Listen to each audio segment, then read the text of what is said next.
ఈరోజు మనసున్న మహారాజుల గ్రూప్ సభ్యుల ఆధ్వర్యంలో నేడు సాయి దృష్టి అంధుల పాఠశాల మరియు వృద్ధాశ్రమంలోని వయోవృద్ధులకు సాయంకాల విందు భోజనం ఏర్పాటు చేయడం జరిగింది. కావున వారికి మా ధన్యవాదాలు.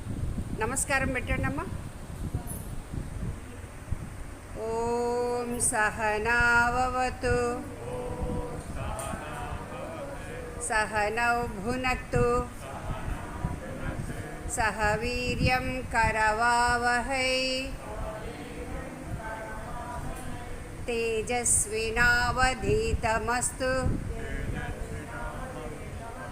మా విద్విషావహై. ఓం శాంతి శాంతి శాంతి. కృష్ణార్పణమస్తు, శివార్పణమస్తు, బ్రహ్మార్పణమస్తు. సర్వే జనా సుఖినో భవంతు. అన్నదాత సుఖీ భవ, అన్నదాత సుఖీ భవ, అన్నదాత సుఖీ భవ.